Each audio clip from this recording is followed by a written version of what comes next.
بسم الله الرحمن الرحیم الحمد للہ والصلاة والسلام علی رسول اللہ وعلى آلہ واصحابہ اجمعین اما بعد۔ ناظرین کرام، السلام علیکم ورحمۃ اللہ وبرکاتہ۔ مسلمان کے شب و روز کے عنوان سے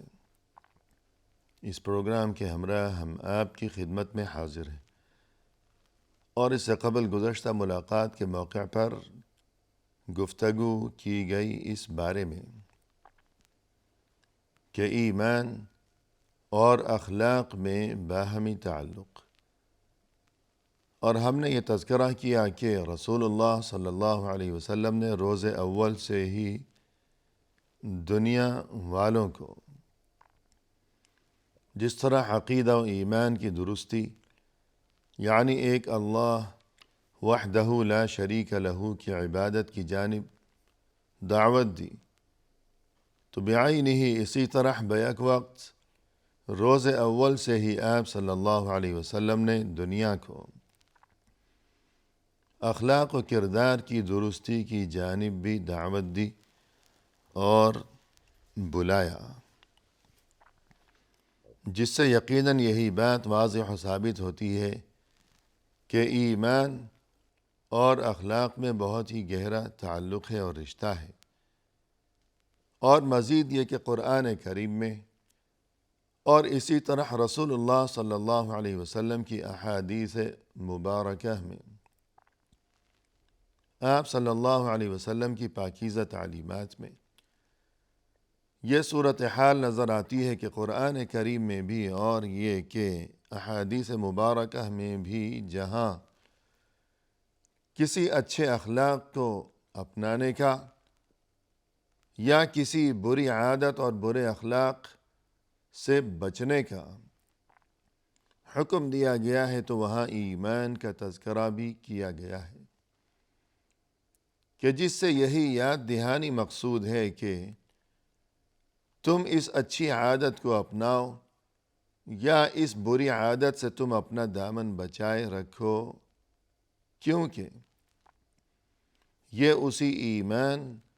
کا تقاضا ہے کہ جو تمہارے لیے اصل سرمایہ ہے، کہ جس میں تمہارے لیے دنیا و آخرت میں دونوں جہانوں میں خیر و خوبی کا اور عافیت و سلامتی کا اور یہ کہ صلاح و فلاح کا راز پوشیدہ ہے۔ چنانچہ ایک موقع پر ہم دیکھتے ہیں کہ رسول اللہ صلی اللہ علیہ وسلم نے جہاں اپنی امت کو اس بات کا حکم دیا گیا کہ ہر مسلمان جب بھی کوئی بات کرے تو ہمیشہ مسلمان کی گفتگو انتہائی مہذب اور شائستہ ہوا کرے، اور یہ کہ مسلمان کا طرز سخن ہمیشہ انتہائی عمدہ اور اعلیٰ ہوا کرے، اور مسلمان کبھی اپنی زبان سے کوئی ایسی بات نہ کہا کرے کہ جو اخلاق اور یہ کہ ایمان کے تقاضوں کے خلاف ہو۔ چنانچہ ہم دیکھتے ہیں کہ آپ صلی اللہ علیہ وسلم نے ارشاد فرمایا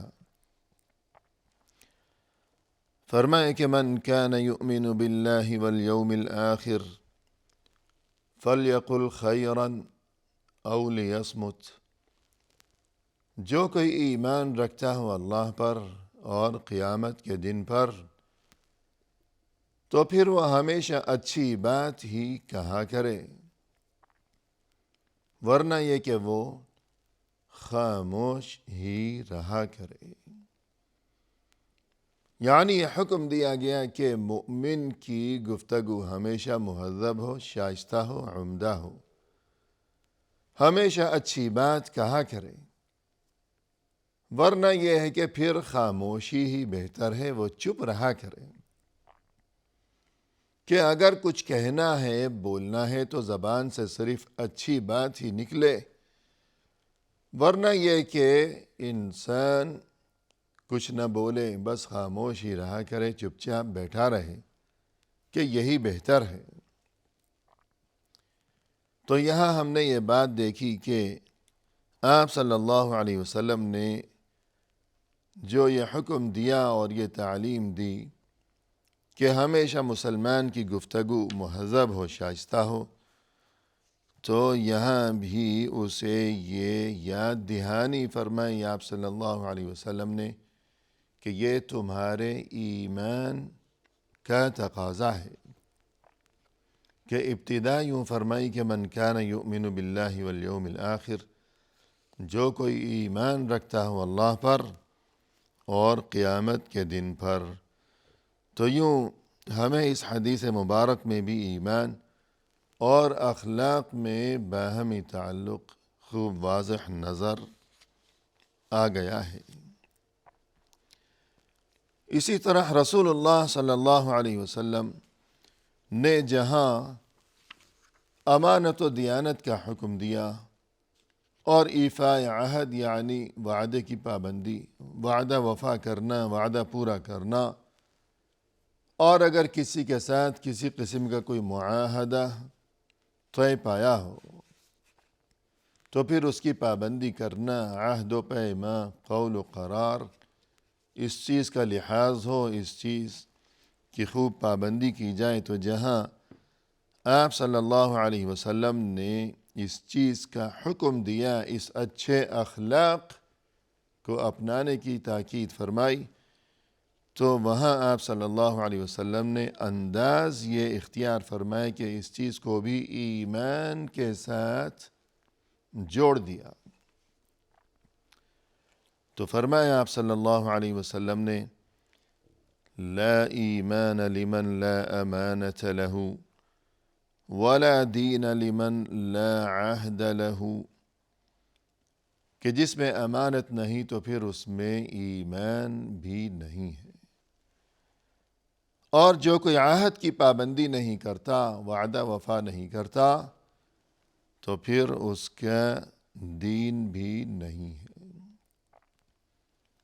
تو کس قدر اہم ہے یہ معاملہ اور کس قدر نازک ہے یہ معاملہ کہ واضح طور پر صاف صاف انتہائی وضاحت و صراحت کے ساتھ آپ صلی اللہ علیہ وسلم نے یہ ارشاد فرما دیا کہ اگر امانت نہیں ہے تو پھر ایمان بھی نہیں ہے، کہ امانت اور ایمان، امانت، ایمان، ان کی اصل ایک ہی ہے۔ یہ دونوں چیزیں دراصل ایک ہی ہیں کہ ان کا ایک ہی مادہ ہے کہ امانت اور ایمان ایک ہی الفاظ ہیں، ایک ہی حروف ہیں، اور یہ ایک ہی چیز ہے۔ تو اب انسان کو خوب سمجھ لینا چاہیے کہ اگر امانت و دیانت سے محروم ہے کوئی انسان، بے ایمانی کیا کرتا ہے، کسی بھی قسم کی خیانت کیا کرتا ہے، اور ظاہر ہے کہ امانت کا مفہوم بہت ہی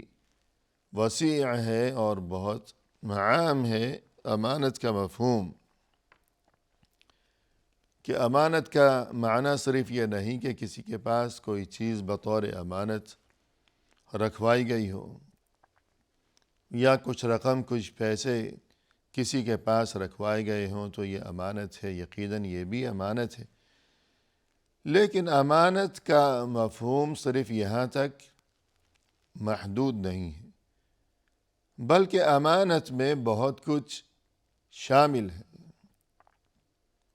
انسان کسی جگہ ملازمت کرتا ہے اور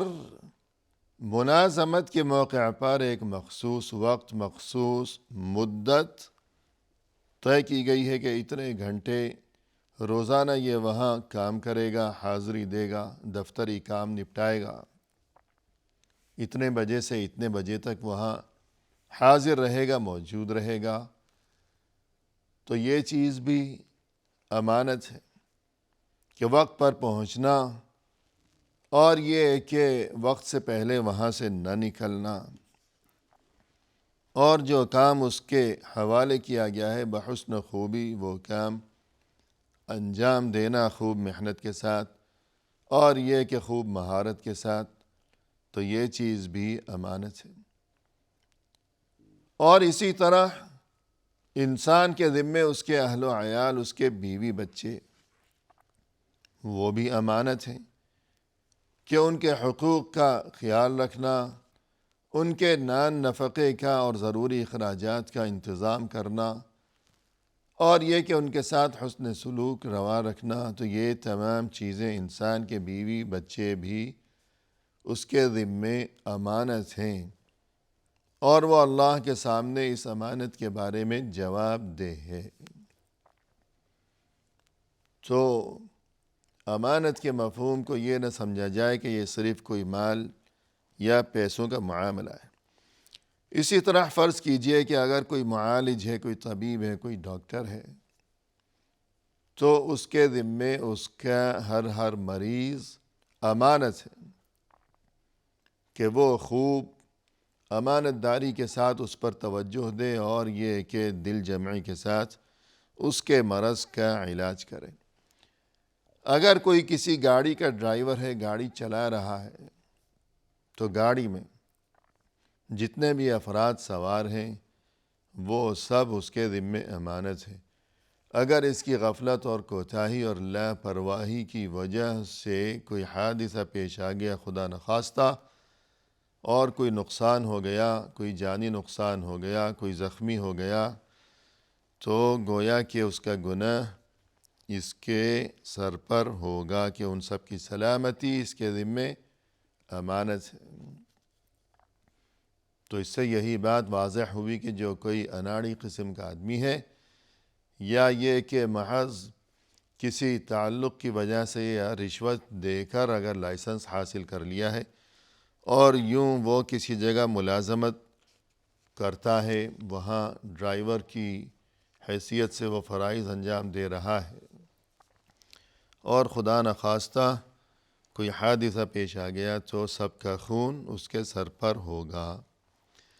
الغرض امانت کا مفہوم یہ بہت عام ہے، بہت وسیع ہے، تو پھر یہ معاملہ بہت نازک ہے کہ ہر کام میں امانت کا پہلو موجود ہے۔ اور رسول صلی اللہ علیہ وسلم نے صاف صاف یہ ارشاد فرما دیا کہ اگر امانت نہیں ہوگی